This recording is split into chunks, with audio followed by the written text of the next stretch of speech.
હું Pushpa Goswami test of ગુજરાતમાં તમારું સ્વાગત કરું છું। આજે આપણે બનાવશું પૌવા કુંજ। તો પૌવા કુંજ કેવી રીતે બનાવવાના તે આપણે જોઈ લઈશું અને કેટલી સામગ્રી જોઈશે।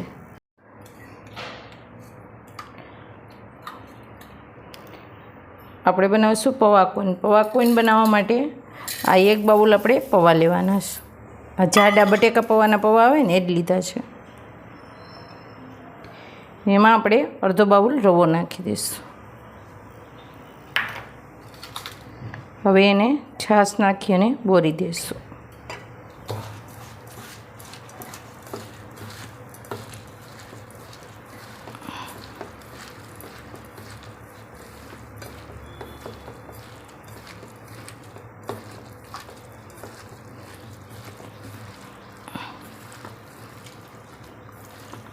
આમાં દહીં નાખી શકો તમે।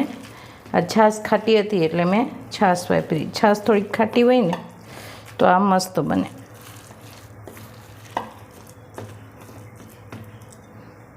હવે એમાં આપણે મસાલા કરશું। ચપટી આપણે હળદર નાખીશું, 1 ચમચી ધાણા જીરું, અડધી ચમચી ગરમ મસાલો,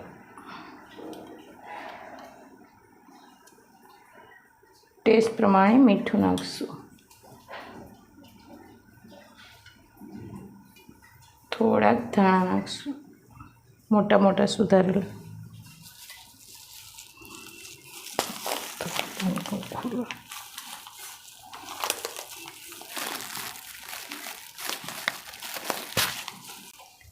અડધી ચમચી આપણે ચીલી ફ્લેક્સ નાખીશું તીખાશ માટે। આ બધું પાછું આપણે મિક્સ કરી દઈશું।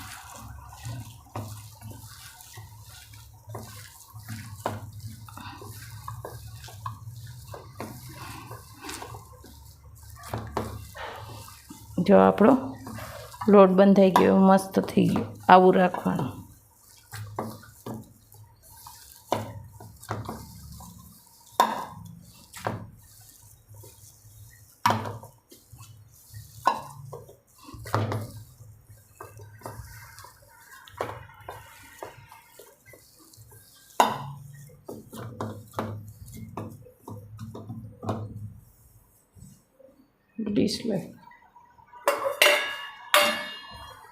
હવે એને ઢાંકી અને 5 મિનિટ માટે રહેવા દઈશું। આ મસ્ત આપણું પરલીન રેડી થઈ ગયું છે। 5 મિનિટ મેં એને પલળવા દીધું હતું, જો મસ્ત થઈ ગયું। હવે એમાંથી આપણે નાના નાના બોલ બનાવશું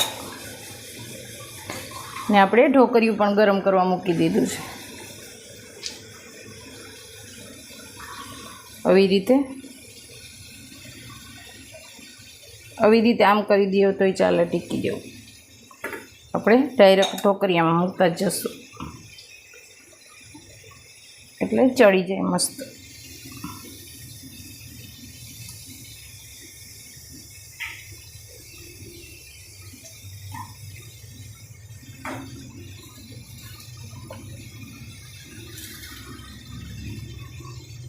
આવી રીતે દબાવતું જવાનું, ગોળ ગોળ વાળીને દબાવતું જવાનું। અને આવો કઠણ લોટ હોવો જોઈએ તો જ મસ્ત બનશે।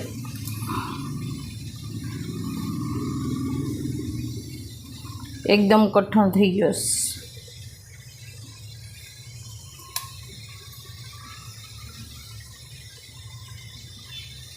આ બધી આપણે આમાં ગોઠવી દીધી છે ટીક્કીવાળી। હવે એને ઢાંકણ ઢાંકી અને 5 મિનિટ માટે થવા દઈશું।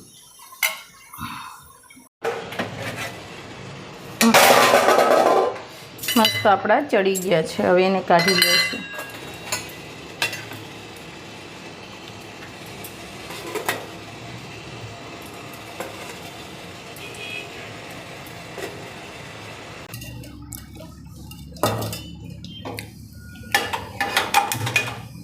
હવે આપણે આને સેલો ફ્રાય કરી લઈશું।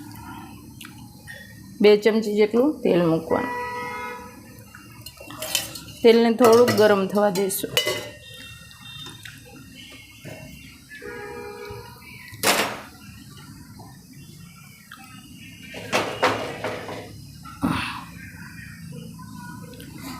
તેલ થોડુંક ગરમ થઈ ગયું છે. હવે આમાં આપણે બધી ગોઠવી દઈશું, ટીકી જેટલી આવે ને એટલી.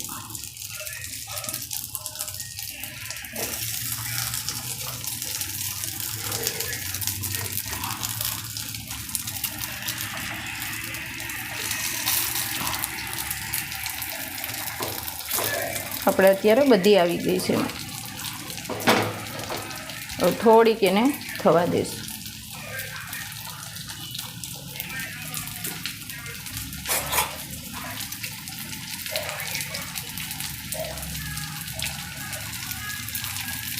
થોડીક થઈ જાય પછી આવી રીતે પલટાવતું જવાનું. પહેલી વાર તેલનું કોટિંગ થઈ જાય પછી થોડીક વાર એને થવા દેવાનું.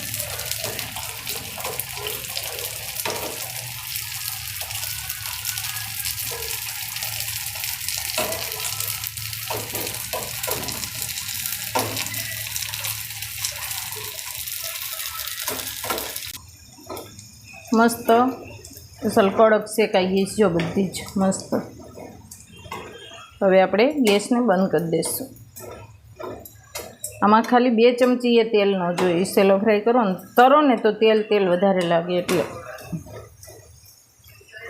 હવે એને કાઢી લઈશું. તૈયાર છે રવા પૌવા કોઈન.